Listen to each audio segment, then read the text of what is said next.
శ్రీమాత్రే నమ. జై గురు దత్తాత్రేయ నమ. ఈ వీడియోలో మనం అక్టోబర్ 1 నుంచి డిసెంబర్ 31 మధ్యలో జరగబోయే త్రైమాసిక ఫలితాలు, మీనరాశి వారి యొక్క ఆర్థిక స్థితి మీద ఏ విధంగా ఉండబోతున్నాయి, ఏ గ్రహాలు వీళ్ళకి ధనాన్ని అదృష్టాన్ని ఇవ్వబోతున్నాయి అన్న విషయాన్ని ఈ వీడియోలో మనం పరిశీలించే ప్రయత్నం చేద్దాం. ఏ జాతకుడికైనా తన అదృష్టం ఏ విధంగా ఉంటుంది, అది ధన జాతకమా రుణ జాతకమా అని పరిశీలించినప్పుడు జాతకంలో 2 స్థానాలు ఇంపార్టెంట్గా పరిశీలించవలసి ఉంటుంది. అందులో ఒకటి ధనస్థానం, 2 లాభస్థానం. అందులో వెరీ ఇంపార్టెంట్ లాభస్థానం అన్నమాట. లాభస్థానం అంటే వృత్తిరీత్యా ఏ విధంగా ధనం సంపాదిస్తాడు, తన అదృష్టం ఎంతవరకు ఉంది, బంధువులు ఏ విధంగా సహకరిస్తారు, స్నేహితులు ఎంతవరకు సహకరిస్తారు, రుణం ఏ విధంగా దొరుకుతుంది, దొరికిన రుణాన్ని ఏ విధంగా తీరుస్తాడు అన్న విషయాన్ని లాభాధిపతి చెప్తూ ఉంటాడు. పొరపాటున లాభాధిపతి వ్యయంలో పడ్డాడా జాతకుడు జీవితాంతం ఆర్థిక సమస్యలతో కొట్టుమిట్టాడవలసి ఉంటుంది. ప్రతి విషయానికి ఇతరుల మీద ఆధారపడవలసి ఉంటుంది. అలాగే ధనాధిపతి అంటే ధనాధిపతి ఒక విధంగా కుటుంబాన్ని, కుటుంబ సౌఖ్యాన్ని, కుటుంబ సభ్యుల యొక్క ఆర్థిక సహకారాన్ని, మరి వారసత్వంగా వస్తున్నటువంటి కుటుంబ సంపద, కుటుంబ ఆస్తులు, కుటుంబ వ్యాపారం, వాటి మీద వచ్చే ధనాన్ని చెప్తూ ఉంటుంది.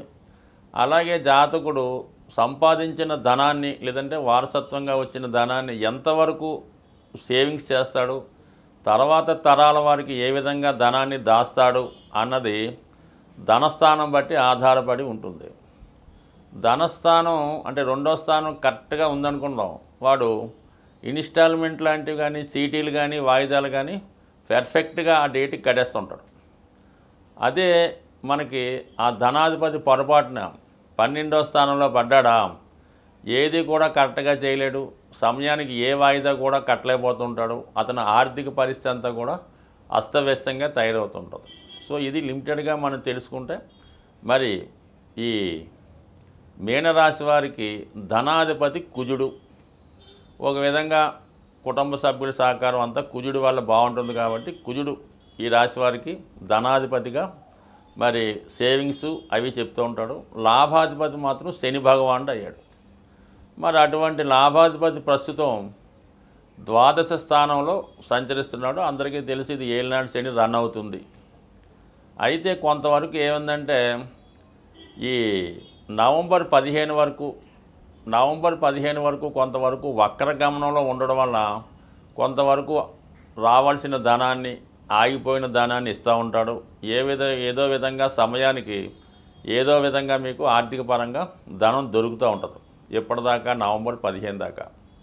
దాని తర్వాత మాత్రం మీకు మళ్ళా ఏలినాడు శని సరైనటువంటి స్థానంలో రావడం వల్ల ఇంచుమించుగా మీకు మార్చి ఏప్రిల్ దాకా కూడా మొత్తం దాచుకున్న ధనం ఖర్చు అయిపోద్ది.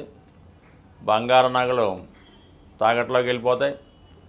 అయితే అది అందరికీ వర్తించదు. సాధారణంగా జరిగే కార్యక్రమం వాటి ఏలినాడు శని ఫస్ట్గా మన ఆర్థిక స్థితి మీద ప్రభావం చూపుతుంది. దాన్ని సద్వినియోగం చేసుకొని మంచి మార్గంలో ఇన్వెస్ట్ చేసుకొని ఏ ఇల్లు స్థలమో కొనుక్కుంటే మంచిది. కానీ అనుకోని ఖర్చులు వచ్చి జాతకుడిని ఇబ్బంది పెడుతుంటాయి కాబట్టి ఏదైనా జాగ్రత్తగా ఉండాలి.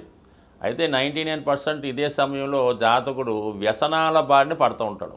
దాని నుంచి పడకుండా జాగ్రత్తగా ఆలోచిస్తే మంచిది. బట్ ఏదైనా నవంబర్ 15 తర్వాత టైట్ ఏర్పడుతుంది. అయితే కుజుడు మరి ధనాధిపతి, భాగ్యాధిపతి అయ్యాడు. ఎవడి జాతకంలో ఎంత ధనయోగాలు ఉన్నా అదృష్ట యోగం కూడా ఉండాలి. అటువంటి ధన భాగ్యాధిపతి కుజుడు అవటం వల్ల కుటుంబం బాగుంటే మీనరాశి వాడు బాగుంటాడు. మరి అటువంటి భాగ్యాధిపతి ప్రస్తుతం అక్టోబర్ 20 వరకు కూడా 4వ స్థానంలో సంచరిస్తున్నాడు. అంటే చక్కగా జాతకుడికి భూముల ద్వారా, స్థిరాస్తి ద్వారా, తల్లిగారి ద్వారా చాలా సౌఖ్యంగా ఉంటాడు. సొంత ఇల్లు కొట్టుకునే ఏర్పాటు, సొంత స్థలం కొనుక్కునే ఏర్పాటు జరుగుతుంది. బట్ ఏదైనా మీనరాశి వారికి ఇల్లు కట్టుకోవాలన్నా, కొనుక్కోవాలన్నా ఇది అద్భుత అవకాశం అన్నమాట. ఎట్టి పరిస్థితిలో మీరు ఎంత ప్రయత్నం చేసినా మీ దగ్గర ఒక 20% క్యాష్ ఉంటే చాలు, ఖచ్చితంగా మీరు వెళ్ళిపోండి. 100% మీరు దాన్ని సొంతం చేసుకుంటారు. అప్పు కూడా తీరిపోతూ ఉంటుంది కాబట్టి భూమి మీద పెట్టుబడి పెట్టచ్చు. అక్టోబర్ 20 తర్వాత మరి 5వ స్థానంలోకి కుజగ్రహం రావడం జరుగుతుంది. అంటే కుజుడు 5వ స్థానంలోకి వచ్చి 11వ స్థానాన్ని వీక్షిస్తాడు. ఇంచుమించుగా మీకు అక్టోబర్ 20 నుంచి డిసెంబర్ దాకా కూడా అదే రాశిలో వక్రిస్తాడు, అదే రాశిలో స్తంభిస్తాడు. ఇవన్నీ కూడా మీకు ఒక విధంగా అదృష్ట యోగాన్ని ఇస్తూ ఉంటాయి. అది లాభాన్ని చూడటం వల్ల మీకు ఫైనాన్స్ సపోర్ట్ లభిస్తుంది. అయితే మీ కుటుంబంలో ఒకరు అది ఏదైనా విదేశం వెళ్ళడం కానీ దూర ప్రాంతంలో ఉద్యోగం రావడం కానీ జరుగుద్ది. అలాగే పోనీ మీ సంతానానికైనా మరి మంచి అవకాశం రావడం వల్ల వాళ్ళు మీకు ధనం సంపాదించి మీకు మనీ సహకరించే అవకాశం ఉంటుంది. సో ఏదైనా మరి కుజుడు అక్టోబర్ 20 తర్వాత ఒక మంచి ధనయోగాన్ని ఇవ్వబోతున్నాడు. అలాగే మీ యొక్క భూములపైన స్థిరాస్తులపైన భర్త ద్వారా లేదా భార్య ద్వారా ఆదాయం లభించే అవకాశం ఉంటుంది. కాబట్టి మరి సాధ్యమైనంత వరకు ఈ రాశి వారికి ధనయోగం బాగుంది కాబట్టి వ్యయస్థానంలో లాభాధిపతి పడ్డాడు కాబట్టి ఖర్చుల విషయంలో జాగ్రత్తగా ఉండాలి. ఎట్టి పరిస్థితుల్లో కూడా ఎవరికి కూడా మీరు అప్పు ఇచ్చే కార్యక్రమం మాత్రం చేయకండి. మీకు ఏదన్నా తప్పదో ఇవ్వాలనుకుంటే ఎంతో కొంత సహకరించి ఇంకా రాదు అనుకున్న విధంగా ఇవ్వాలి తప్ప ఈ సమయంలో అది అంత శ్రేయస్కరం కాదు. కానీ అవసరాలు అలాగొస్తాయి. ఒకప్పుడు మనకు సహకరించారు కదా అనే ఉద్దేశంతో ఆ విధంగా ఉంటుంది. కానీ కొన్ని విషయాల్లో కొన్ని మొహమాటం లేకుండా ప్రవర్తించినప్పుడే జాతకుడు జీవితంలో నెట్టుకోగలిగి వస్తాడు. సాధారణంగా మీనరాశి వారికి ఆ హ్యుమానిటీ, మంచితనం, మానవత్వ దృక్పథం, ఎవరిని కాదనలేకపోవడం, ఇతరుల్ని చూసి జాలిపడడం జరుగుతూ ఉంటుంది. దీన్ని అవకాశంగా తీసుకొని ఏం చేస్తారంటే ముఖ్యంగా మీనరాశి వారికి వాళ్ళకి మిత్రులో బంధువులో వీడు మామూలుగా అడిగితే డబ్బులు ఇవ్వడం, అర్జెంటుగా ఉంది ఏదో బాబు నేను హాస్పిటల్లో ఉన్నాను కాలు ఇరిగింది, లేదంటే మా అమ్మకి ఎక్కువ మదర్ సెంటిమెంట్ పెడతాడు ఆవిడ మీనరాశి వారికి. అమ్మగారు హాస్పిటల్లో ఉన్నారు, చాలా ప్రమాదంగా ఉంది, ఏదో విధంగా మరి వైద్యం 50,000 కడతాయి కానీ చేయని అంటున్నారు. ఈ విధంగా చేసి మిత్రులు తీసుకెళ్ళిపోతుంటారు, పని వాళ్ళు తీసుకెళ్తూ ఉంటారు.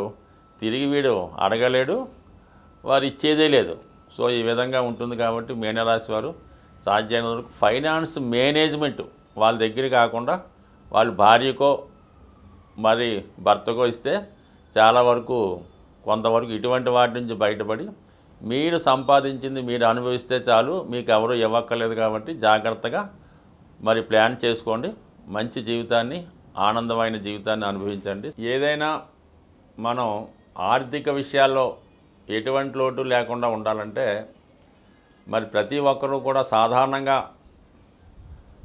వారానికి ఒక రోజు కామన్గా ఆంధ్రప్రదేశ్ ప్రాంతంలో చాలామంది నేను చూస్తుంటాను, ప్రతి శుక్రవారం కూడా వాళ్ళు ధనాన్ని ఖర్చు పెట్టడానికి ఇష్టపడరు. ఏదో విధంగా ఆ రోజుకి ముందుగానే ఏర్పాటు చేసుకొని ఈవెన్ పెట్రోల్ కానీ ఏదైనా ఇంటి అద్దెలు ఏ విషయంలో కూడా మీరు శుక్రవారం రోజు ధనాన్ని బయటికి పంపకూడదు. అలాగని పేటీఎం, ఏటీఎం కూడా చేయకూడదు. దాని తర్వాత శుక్రవారం రోజు ఇతరుల ఇంటికి వెళ్ళి వాళ్ళ ఇంట్లో నిద్ర చేయడం చేయకూడదు. ముఖ్యంగా స్త్రీలు ఈవెన్ పుట్టింటికైనా చుట్టాలింటికైనా అక్కగారింటికైనా శుక్రవారం ఎట్టి పరిస్థితిలో కూడా మీరు భర్త గారింట్లోనే మీ ఓన్ ఇంట్లోనే ఉంటేనే బాగుంటుంది. ఇతరుల ఇంట్లో నిద్ర చేయడం వల్ల కొంతవరకు ఇబ్బంది అవుతుంది. అలాగే బంగారు ఆభరణాలు లాంటివి శుక్రవారం రోజు ఎవరికన్నా ఎరువు ఇవ్వడం కానీ ఏదన్నా అర్జెంట్ పని వచ్చిందని తాకట్టు పెట్టడం కానీ చేయడం వల్ల చాలా వరకు ఆర్థిక పరంగా మీరు తిరిగి జీవితంలో కోలుకోలేకపోతుంటారు అన్నమాట. సో ఈ విధంగా ఈ నియమాలు పాటించి కనీసం శుక్రవారం కానప్పుడు వారి ప్రాంతాన్ని బట్టి మంగళవారం ఈ విధంగా చేయడం వల్ల మీకు ఏమవుద్దంటే 15% మనీ సేవింగ్ అవుతుందన్నమాట. అంటే ఒక్కరోజు మీరు ఆ ఖర్చులు అదుపు చేయడం వల్ల మీకు 15% సేవింగ్ అయినట్టే అవుతుంది. అది ఆటోమేటిక్గా మీకు దాని 6 నెలలకి 100%గా మారుతూ ఉంటుంది అన్నమాట. అయితే ఇంకోటి ఏం చేయాలా, ముఖ్యంగా ఆర్థిక పరమైన చికాకులకి తమలపాకులు మరి అమ్మవారికి కానీ ఆంజనేయ స్వామికి కానీ ఎవరికన్నా సరే మరి తమలపాకుల మీద కొద్దిగా సింధూరం మరి ఏదైనా నెయ్యిలో కలిపి బొట్టుగా పెట్టడం కానీ ఇంకా అవన్నీ అక్కర్లేదు. తమలపాకులు, యాలక్కాయలు మరి అమ్మవారికి తాంబూలంగా పెట్టాలన్నమాట. పెట్టచ్చు, అలాగే ఆంజనేయ స్వామి పెట్టచ్చు. ఇది చేయడం వల్ల కూడా మీకు ధన సంపద చేకూరుతూ ఉంటుంది. సరే అది కొంతవరకు అదొకటి చేసుకోవచ్చు. తర్వాత ఏంటంటే మీ యొక్క పర్సులో లేదంటే మీ యొక్క క్యాష్ బాక్స్లో మారేడు దళం ఉంటుంది.